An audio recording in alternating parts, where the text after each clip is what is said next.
Hey, welcome to another episode of GZ Sports. Jackson Bryan, Randy Savage again. World Cup edition. Instead of Sue, we say Vamos. Yes, we say Vamos instead of Sue. More on that later on. But yeah, we were here on Sunday. And just for anybody who will be listening as well, this was done before the Argentina game. So anything said does not apply to that game. Yes, exactly. This is like literally 2 or 3 hours before the game starts. Like 2 hours, 20 minutes. So yes. Let's see if Messi and Cole can bring the World Cup home. Let's see if they can qualify for the knockout rounds. I fully believe in my team. I'm not saying Poland doesn't have a good chance, but I'm saying that I think that Scaloni and the two Lionels will make it happen today. That's what I believe. I mean, first Scaloni is going to have to pick a team that's good enough to win. I mean, Lisandro Martinez was a very good player last week, and Christian Ramirez is going to start today. Well, since this is going to be after, has started, and we don't know how he's going to play. He was crap against Saudi Arabia. Lisandro's been good in a half and 1.5 games of football. I know that there's height in Poland, but that's more of a Graham Souness type of what do we call that, assumption. Just because they're taller means he can't win the ball. I saw Lisandro go up against Chris Wood in the air, and I mean Chris Wood's I think better than anyone else in the world at that right now.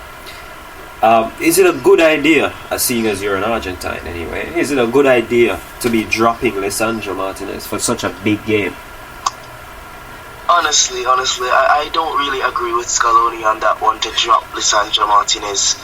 He was absolutely amazing last time.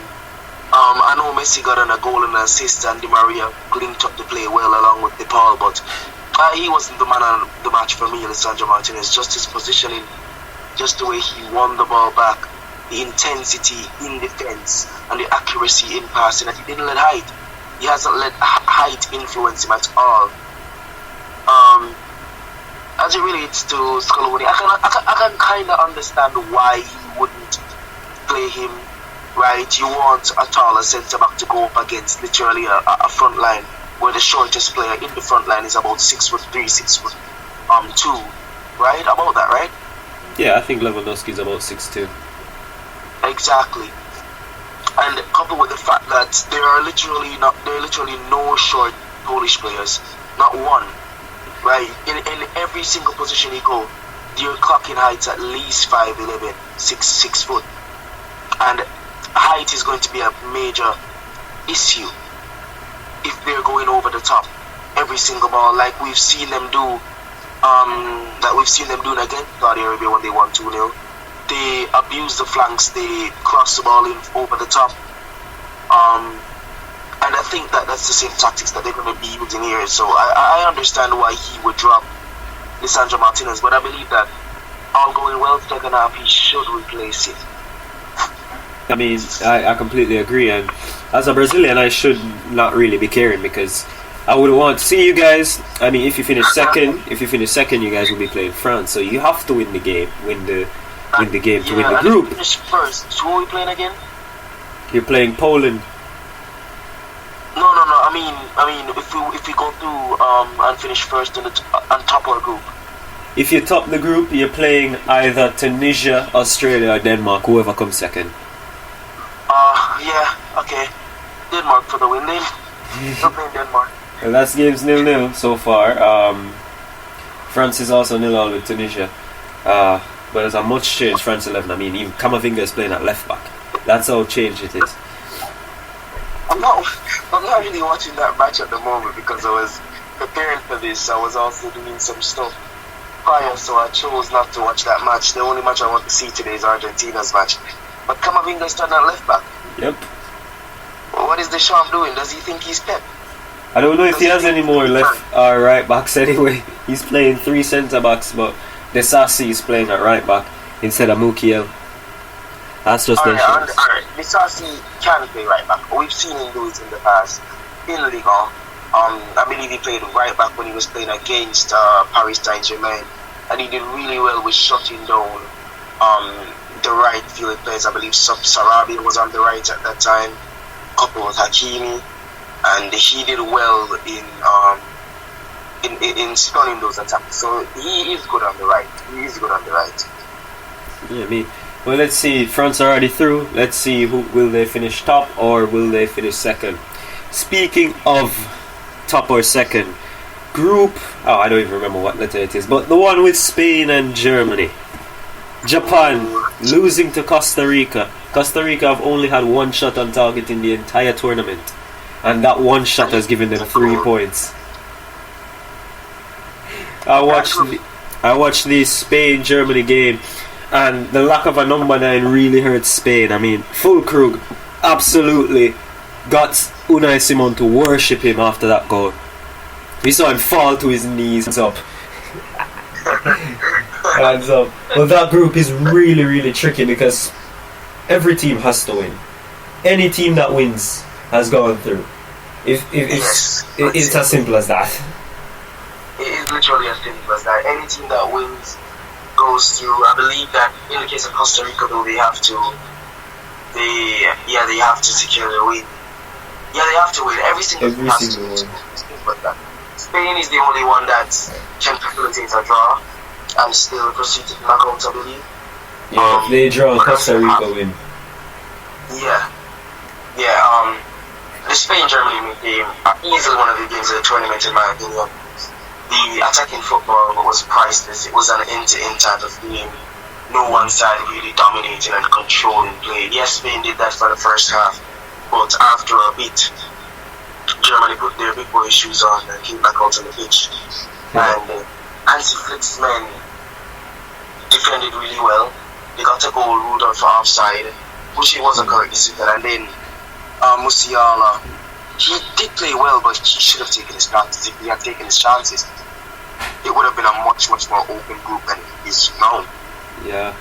Golden Boy Musiala, I have him predicted to win the Golden Boy. So I really need Germany to get through to the next stage, because it's hard to choose between him and Bellingham. I mean, Musiala walked Pedri and Gavi. Sorry, Barcelona fans, but that's true. He dominated those two in the midfield, and we need Germany to go through just for Musiala's sake. I mean, I don't think anybody would disagree, and we just want to see more of Musiala.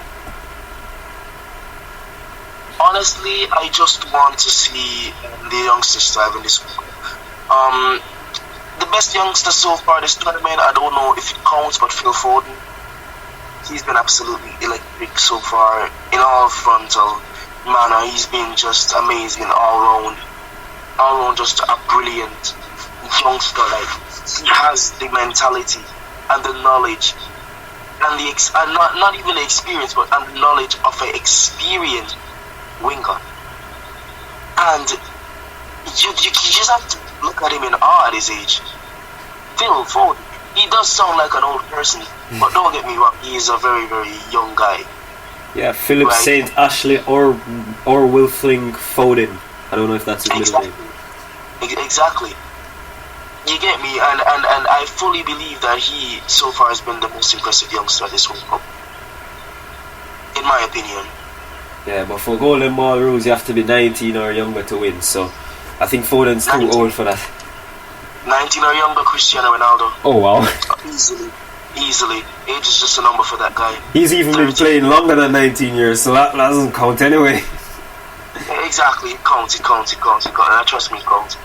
But it's either Gavi, Pedri, or Bellingham at this point. Yeah, Bellingham has been a breath of fresh air, even though Southgate doesn't know how to use him. But we're not bashing any managers today. We're just simply talking about games that have passed and we haven't reacted. Belgium losing 2-0 to Morocco. I nearly won a good amount of money on it. All I had to do was press bet, but it said I couldn't, betting time has passed. Can't accept bets at this point in time. Bullshit website. But what are your thoughts on the Belgium loss to Morocco? I predicted it completely. I'm not gonna say, I expected it. No, I fully predicted it. I told my uncles, I told my friends, hey, guess what? Belgium is losing this game 2-0. I was called a dunce. I don't look so stupid now, do I? I realized they would lose. From they lost to Canada, which I have to say I'm really sorry that they're out of the competition. But from they lost to Canada, well they didn't lose to Canada, I should say. From they were playing very badly against Canada, I knew that they were not going to do well. The golden generation has turned rusty. They're rust now. They've rusted down to silver, and they're soon rusted down to bronze. Roberto Martinez and the Belgian team are done. That's just that. The golden age and the golden generation is over. Tunisia, Morocco came forward. They came with guile, they came with guts and courage, and at the end of the day, that guts and courage won them the match. I expected nothing less of Hakim Ziyech's team. I know he's not the manager, but he is the main man. So is Hakimi. No, go on. No, I said so is Hakimi. Yeah, Hakimi is Hakimi. Yeah, him and Hakimi. Right, but honestly, I expected it because Belgium just did not give anything in that match. They were playing like how Argentina played against Saudi Arabia. They didn't give anything, but the only thing with Argentina is that they actually put the ball in the net a couple of times. Right? They did nothing. Nothing going forward. They were sloppy defensively. They did not control the play in the midfield. It was just a horror show for the Belgians, sparking protests in the Netherlands and in Belgium. But you know, it is what it is. I mean, Belgium put themselves in a really tough position now because they have to win their third in the group. Morocco top and Croatia are second after that 4-1 come from behind win against Canada. Belgium have to beat Croatia. Croatia can bullshit a draw and go through. Croatia have arguably one of the most technically gifted midfields. I know Spain has Pedri, Gavi, Busquets, but when you see Brozovic, Modric and Kovacic, technical ability, they stand out as one of the best in that category. And Belgium are going to go there with only one midfielder, because I don't know what Martinez is doing. If he doesn't play De Bruyne and he plays Tielemans, he needs to play them both in the midfield to have any chance of this game, any chance at all. But yes, that is. Oh no, go on. I'll try you next time. But Morocco, we can call that a write-off because I don't.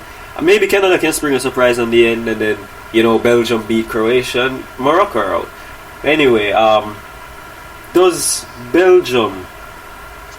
Not does, but how do Belgium overcome the last obstacle they had to beat Croatia to get a positive result to move on to the next round?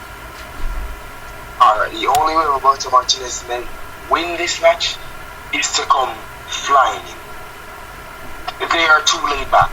They are not pressing enough. They are not doing enough in midfield. The defense is suspect and they do not have a good attack. That is the problem. They need to come out with everything they've got. They need to play this game like they are the underdogs. They need to play this game like it's a knockout game, because in fact it is. You draw, you're out. You lose, you're out. Simple. They have to play this game with all hands swinging. They have to come in hands swinging. Martinez needs to control this midfield because, as you've said, Kovacic, Modric and Brozovic, all three amazing players. Right, Brozovic is one of the most sought after DMs in the world. Modric, one of the greatest of all time. And Kovacic, he is a very, very solid centre midfielder for Chelsea. Right, if you cannot counter these three passing and defending maestros at their own game, there is no way in hell Belgium can expect to win that match. And I don't think that Martinez will do that. I think that Martinez will stick to the regular tactic that he's using and hoping and praying for a Messi-esque miracle. That is not going to happen. Not when you have Lukaku. They have Lukaku. They have a literal truck up front. They have a truck that's disabled. The truck is in the disabled parking spot because it only has 3 wheels and it only drives backwards.